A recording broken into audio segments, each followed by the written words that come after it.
Berjumpa lagi teman-teman sekalian. Pada kesempatan ini saya akan menjelaskan materi bisnis internasional. Sebelum saya menjelaskan, perkenalkan nama saya Ivan Yusakat. Ada beberapa poin yang akan saya jelaskan atau yang akan kita bahas pada kesempatan ini. Kebijakan perdagangan internasional, pasar valuta asing atau pasar falas, global marketing strategi, dan yang terakhir strategi operasional global.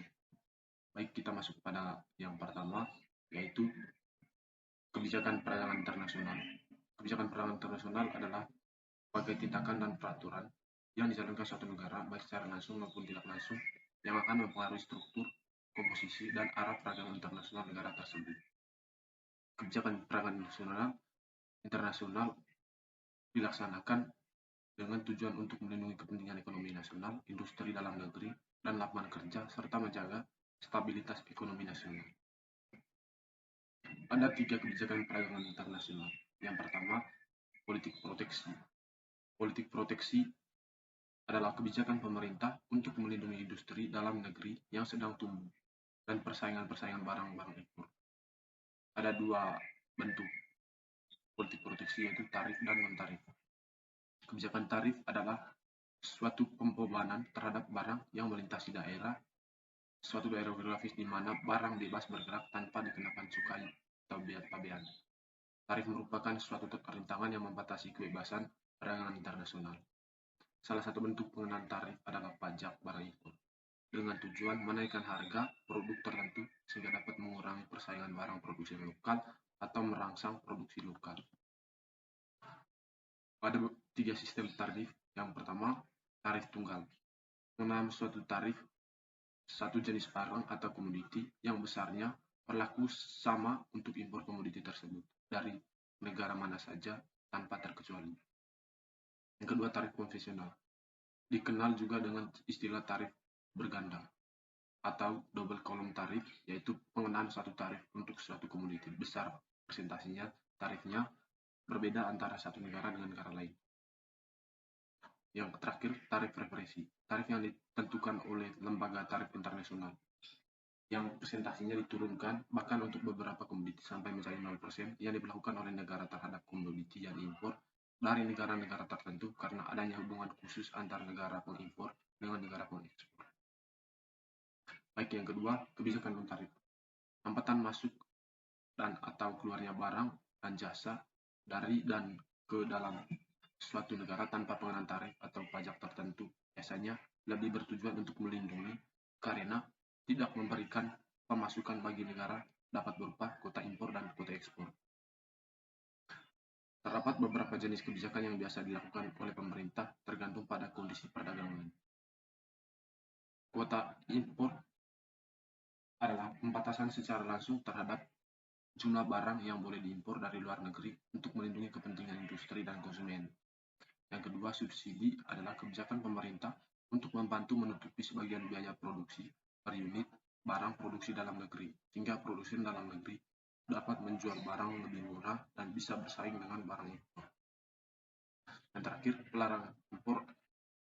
larangan impor adalah kebijakan pemerintah untuk melarang masuknya barang-barang dari luar negeri dengan tujuan untuk melindungi produksi dalam negeri dan meningkatkan produksi dalam negeri. Baik, kebijakan yang terakhir adalah dumping. Adalah ekspor dari suatu komoditi dengan harga jauh di bawah pasaran atau penjualan komoditi ke luar negeri dengan harga jauh lebih murah dibandingkan dengan harga penjualan domestiknya. Dumping diklasifikasikan menjadi 3 golongan. Dumping terus-menerus atau international price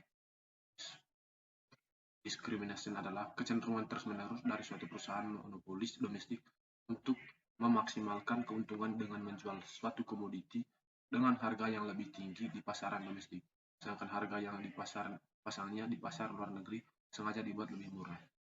Yang kedua, dumping harga yang bersifat predator atau predatory dumping, praktik penjualan komoditi di bawah harga yang jauh lebih murah ketimbang harga domestiknya. Proses dumping ini pada umumnya berlangsung sementara, sehingga diskriminasi harganya sangat tajam sehingga dapat mematikan produk pesaing dalam waktu singkat. Baik, yang kedua, politik dagang bebas.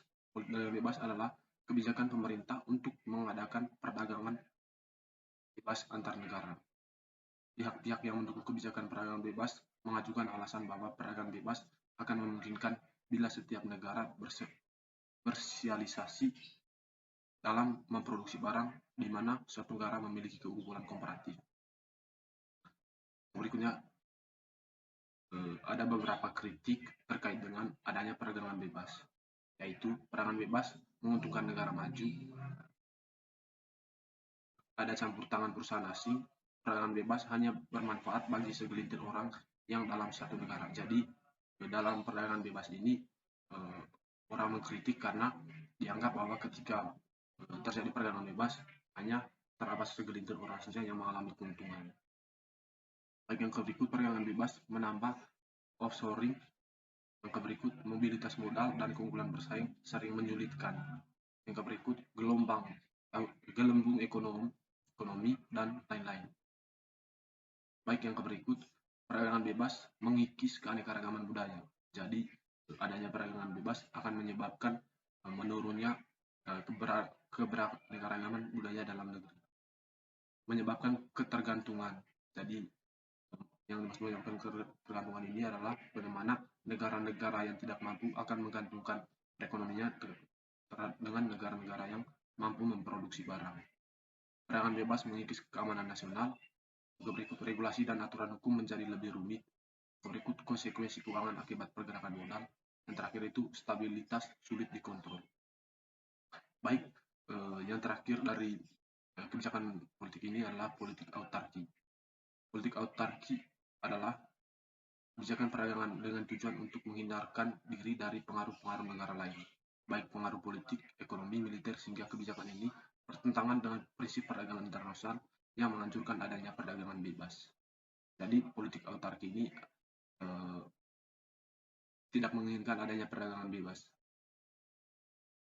Baik, kita masuk pada poin pembahasan yang kedua, yaitu pasar falas atau pasar valuta asing.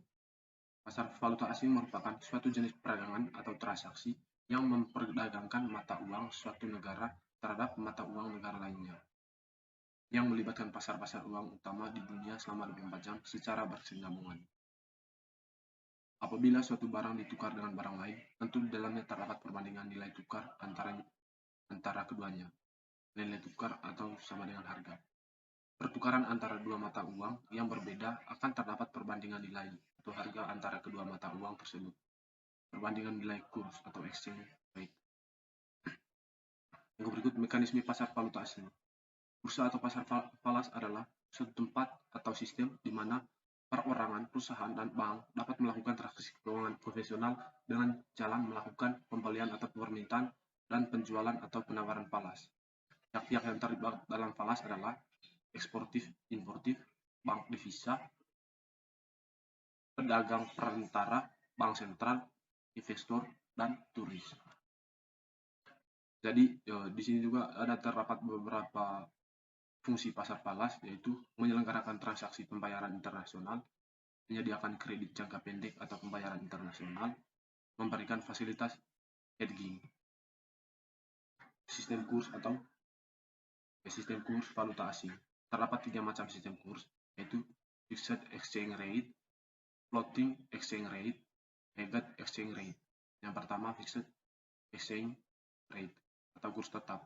Dalam sistem kurs ini, mata uang suatu negara terhadap negara lain didasarkan pada standar emas. Yang kedua itu floating exchange rate atau kurs mengambang.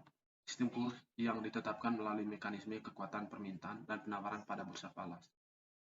Yang terakhir itu pegged exchange rate system, snake system. Sistem nilai tukar ini ditetapkan dengan cara mengaitkan nilai tukar mata uang suatu negara dengan nilai tukar mata uang negara lain atau sejumlah uang tertentu.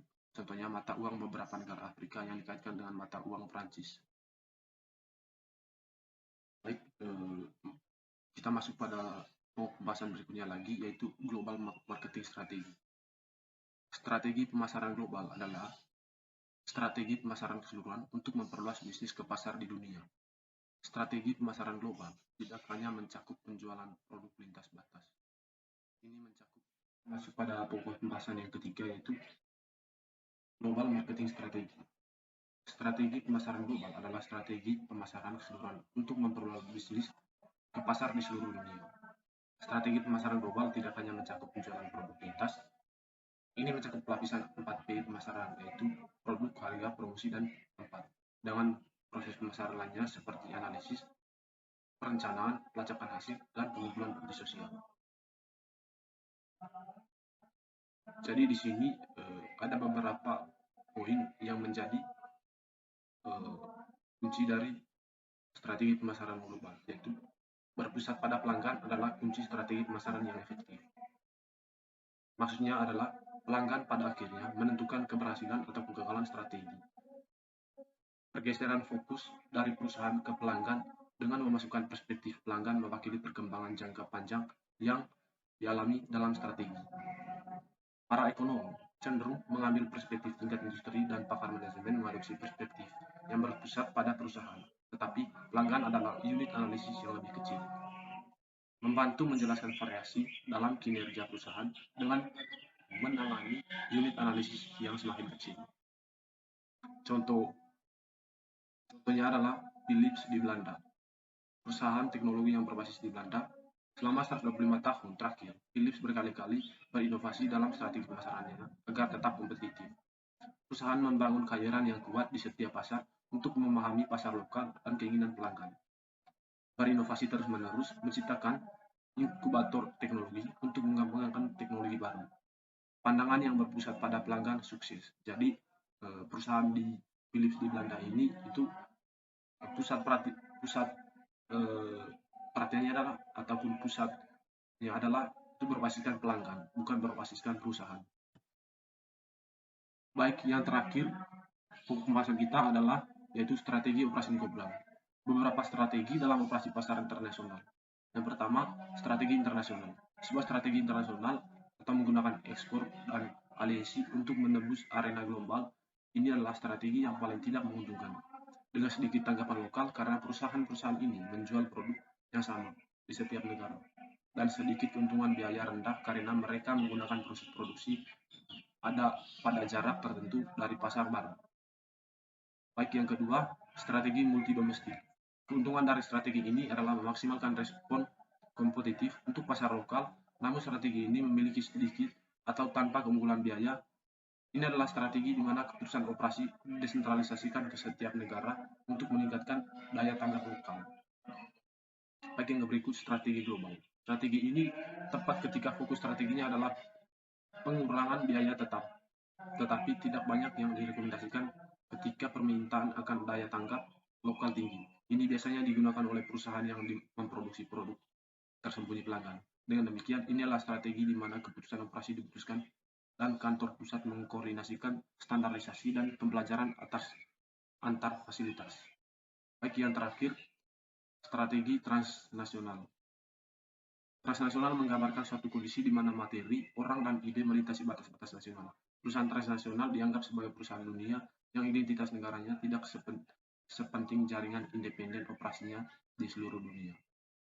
Baik, teman-teman sekalian, itu saja yang menjadi pembahasan kita pada kesempatan ini. Atas perhatiannya, terima kasih.